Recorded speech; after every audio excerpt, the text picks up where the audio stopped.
어린이 입술 포진 치료법. 어린이 입술 포진 치료법에 대해 알아보자. 처음에는 어린이 입술 포진이 매우 걱정될 수 있다. 하지만 이 병변은 양성이며 단시간에 저절로 없어지는 경향이 있다. 미국 국립생물공학정보센터에 발표된 한 기사에 따르면 그렇다. 이미 알고 있겠지만 입은 다양한 조건에 취약하다. 그 중에서도 구내염 또는 입술 포진이 가장 흔한 증상 중 하나이다. 실제로 추정치에 따르면 이러한 문제는 최대 85%의 사람들에게 영향을 미친다. 그렇다면 어린이 입술 포진은 어떻게 치료해야 할까? 어린이 입술 포진. 입술 포진의 출현은 몇 가지 요인과 관련이 있지만 어린이의 경우 입에 물건을 넣는 습관 때문일 수 있다. 이 병변은 염증성이며 통증을 유발한다. 입술 포진은 구강 점막의 상승으로 시작하며 흰색인데 이는 타원형 또는 원형 궤양으로 진행될 수 있다. 이는 얕고 가장자리가 깨끗하지만 바닥은 궤사성이고 다양한 직경을 가진다. 일반적으로 어린이 입술 포진은 뺨의 점막에 나타난다. 하지만 입술, 혀, 잇몸에도 발생하는 경향이 있다. 그리고 이 상태는 알 수 없는 이유로 남성보다 여성에게서 더 흔하다. 또한 시간이 지남에 따라 이 문제는 반복적으로 발생할 수 있다. 이 경우 재발성아프타성 구내염이라고 불린다. 이때 다양한 크기 및 단일 또는 다중 병변을 통해 나타난다. 입술 포진 치료. 병변이 단 한 번인지 아니면 재발성아프타성 구내염으로 인한 것인지에 관계없이 이는 일반적으로 약 7일 이내에 저절로 사라진다. 하지만 입술 포진은 고통스럽고 때로는 음식 섭취를 방해할 수 있다. 그래서 사람들은 치유 속도를 높이기 위해 할 수 있는 일이 무엇인지 종종 궁금해한다. 이때 두 가지 치료 옵션이 있는데 하나는 의학적인 옵션이고 다른 하나는 자연요법으로 구성된다. 이 두 옵션 모두 증상을 개선하고 가능한 합병증을 피하는 데 있어 유용하다. 의학적 치료. 입술 포진은 매우 흔한 상태이므로 치유를 촉진하는 데 도움이 되는 다양한 약물이 있는 건 당연하다. 이러한 약물은 대부분 국소용이며 감염된 부위를 대상으로 한다. 현재 사용 가능한 몇 가지 옵션은 다음과 같다.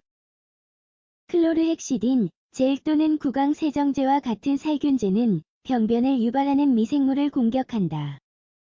항염증제 및 국소코르티코이드는 살균제의 작용을 향상한다. 구강 감염이 박테리아로 인한 경우 항생제가 필요할 수 있다. 마찬가지로 심각한 경우라면 경구 스테로이드를 사용한 전신 치료를 고려할 수 있다. 그러나 이는 의료 감독하에 그리고 입술 포진이 재발하거나 증상이 지나칠 때만 적용해야 한다. 자연요법. 일부 자연요법은 어린이 입술 포진을 치료하기 위한 보조적인 옵션이 될 수 있다. 물론 이것이 첫 번째 옵션은 아니지만 염증을 줄이고 기존 감염과 싸우는 데에는 도움이 된다. 이상적으로 이러한 자연요법도 항염증 및 살균 특성이 있어야 한다. 가장 일반적으로 사용되는 대안 중 하나는 따뜻한 물에 소금이나 베이킹소다를 넣어 섞은 다음 입을 헹구는 것이다. 상당한 개선이 있을 때까지 하루에 2에서 3회 반복하면 된다. 그리고 이 혼합물에는 따뜻한 물 한 잔에 소금 또는 베이킹소다 한 꼬집만 포함되어야 한다. 또 헹구기만 해야지 이 물을 섭취하면 안 된다. 알로에 베라도 이러한 목적을 위해 일반적으로 사용되는 또 다른 성분이다. 알로에 잎에 포함된 젤은 완화를 촉진하는 항염증 및 항균성을 가지고 있다. 그리고 한 방울만 사용하여 입술 포진에 문지르면 된다. 어린이 입술 포진 예방법. 현재로서 입술 포진과 재발 성아프타성 구내염은 대부분의 경우 특정 원인이 없다는 점에 유의해야 한다. 이러한 병변은 일부 유전적 소인 또는 다음 상황 중 하나로 인해 나타날 수 있다. 바이러스 또는 세균 감염, 스트레스, 비타민 결핍, 교정 치료로 인한 외상 호르몬 변화. 어린이 입술 포진을 예방하려면 위에서 언급한 상황의 완화에 초점을 맞추어야 한다. 중요한 건 어린 아이들이 적절한 구강 위생을 유지하도록 하는 것이다. 따라서 하루에 3회 양치질하고 적어도 하루에 1회 이상 구강 청결제를 사용하도록 해야 한다. 그리고 입술 포진이 교정 치료로 인한 것이라고 의심된다면 증상이 저절로 사라지더라도 치과 의사와 상담해보자.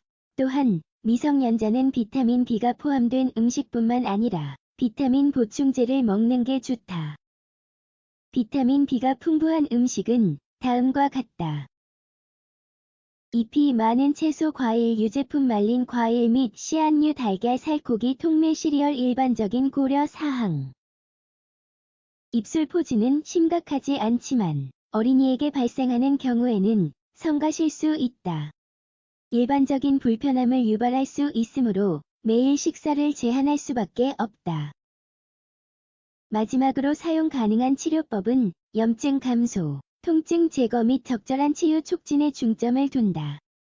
게다가 적절한 구강 위생과 적절한 도구로 이러한 문제를 예방할 수 있다.